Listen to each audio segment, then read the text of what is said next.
Ya, sekarang kita tinjau dari segi apa? Jelas kelihatannya kita lihat dua-duanya kan dendam. Dendam, maka mereka akan membuka aib masing-masing. Itu sudah umum terjadi ya. Kecuali kalau misalnya pertengkaran ini bisa dikurangi, jelas tetap bermusuhan, tapi tidak terlalu besar. Tapi ini kan sudah besar, jadi wajar kalau itu terjadi. Tapi sekarang kita lihat lagi dari segi efeknya apa. Kalau efek itu hanya sekedar kita mendapat pendukung dari media, atau kita tidak mendapatkan pendukung dari masyarakat maupun media, ya itu sih bukan masalah besar. Tapi sekarang kita perhatikan juga apakah etis untuk disebarkan, lalu juga bagaimana efek terhadap anak-anaknya. Anak itu anak bersama. Bu, apakah ini bisa dibilang nanti imbasnya bisa pembunuhan karakter terhadap Paula dan anak-anaknya, Bu? Pas dia tahu anak seperti ini, pembunuhan karakter nggak sih, Bu? Sekarang ini kan anak bersama, jangan kita persoalkan polanya. Jadi di sini apa yang lebih penting sih? Pertengkaran berdua atau memperhatikan masa depan anak? Yang kedua-duanya merupakan anak masing-masing dan memang diperjuangkan untuk menjadi diperjuangkan kan, bahwa diperjuangkan oleh istri dan maupun suami untuk ikut mereka. Jadi mereka kan sayang ke anaknya. Kenapa anak disayangi itu kok dilibatkan? Otomatis akan terlibat nanti, apalagi nanti oleh pada saat sekolah. Bu, kalau Baim ini kan udah melakukan pengecekan ke psikolog di luar juga nih terkait yang disebut oleh pihak Paula, katanya dia mengidap NPD. Tapi ternyata hasil dicek di luar negeri sana dibilang tidak ada menunjukkan si Baim ini NPD. Berarti Paula ini lebih ke playing victim nggak sih, Bu? Ya, sekarang tinggal Paula membuktikan. Kalau dia berhasil membuktikan, terserah dia lagi.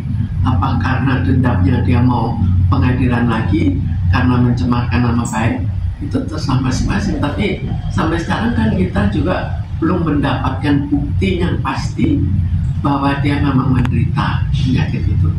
Nah, si Paula saat ini pun juga dia muter, Bu, podcast di mana-mana. Itu nutupin bentuk rasa kecewanya dia sehingga dia baru berani speak up dengan lewat podcast, atau seperti apa sih? Jadi di sini ada kemungkinan bahwa tinggal kemungkinan dia atau tidak. Jika memang mengidap, maka sebetulnya jalan keluarnya mengekspos saja. Ini loh bukti bahwa tidak mengidap. Jika memang mengidap, bagi dia sudah terlanjur diumumkan, ya barangkali sekalian aja dia speak up. Karena sebelumnya tidak speak up. Kenapa kok sekarang tiba-tiba berubah?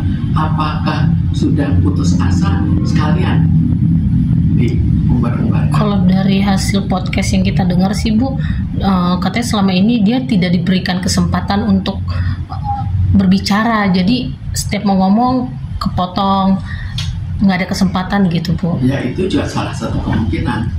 Tinggal sekarang setelah ini dimanfaatkan, itu menjadi, dan manfaatkannya itu untuk sekaligus ya membalas dendam lah.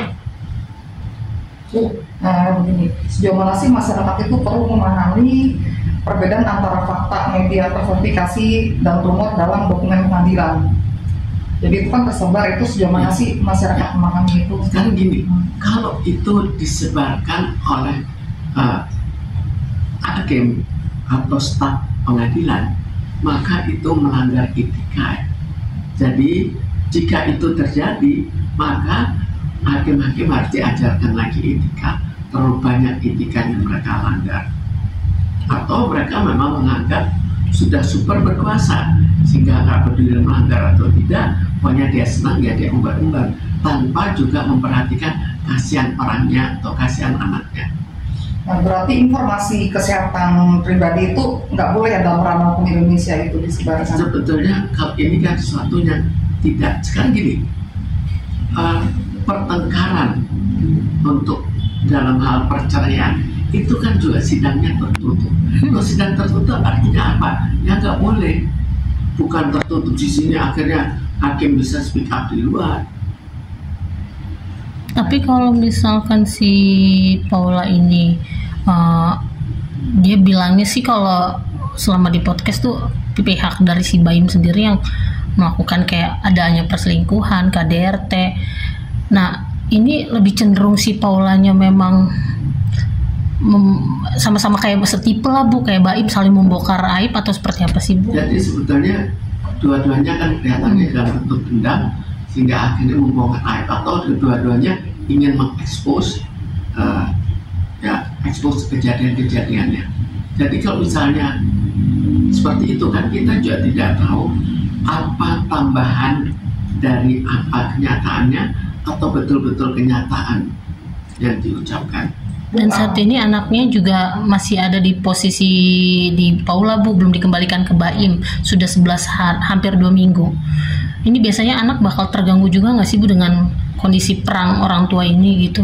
Umumnya akan terbawa. Jadi umumnya kalau sudah perang kan dia juga akan tidak sebaik kalau tidak perang dalam menghadapi anak. Kan juga ada perasaan tidak senang.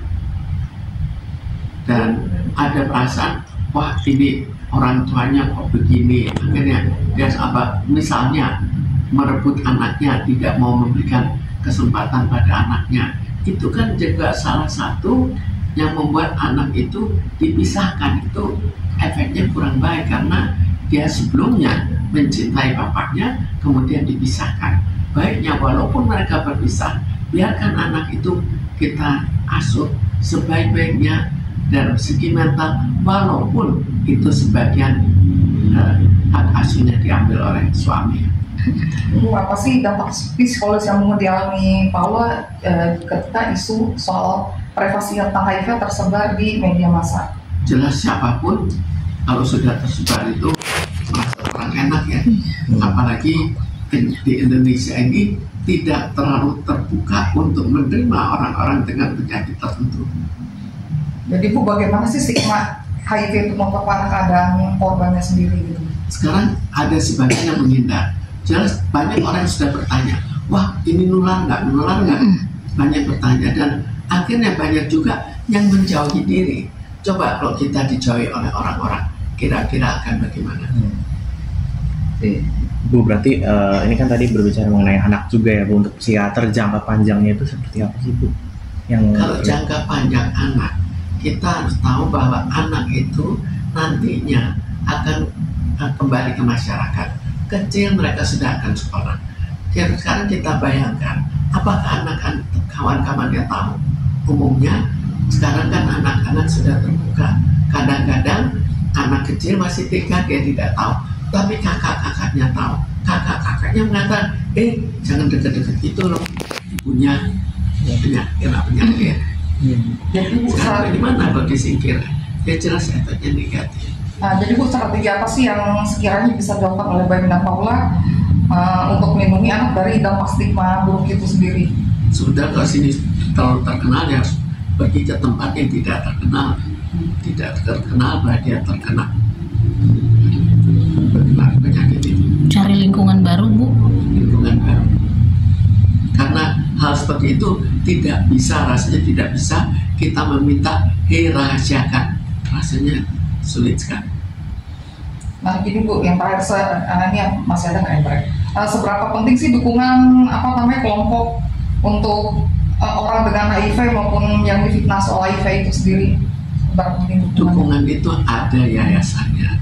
Yayasan itu mengatur mulai dari pengobatan sampai pada dukungan moral dan memberikan kan ada yayasan itu yang mendukung penyakit yang dituduhkan. Jadi yayasan itu mengatur pengobatannya, mengatur bagaimana kondisi pendekatannya, mengatur supaya mereka tidak pesimis, bagaimana keluarga yang mau menerima penyakit itu, apalagi anak-anaknya, lalu bagaimana supaya tidak menularkan ke anak, ke istri, ke suami, ke orang tua, ke keluarga. Jadi ada dukungan khusus, tapi apakah dukungan itu berhasil? Belum. Jadi dukungan itu jelas lebih baik daripada mereka tidak diterima di mana-mana, mereka bisa diterima di situ. Jadi paling tidak mempunyai suatu lingkungan di mana mereka bisa diterima.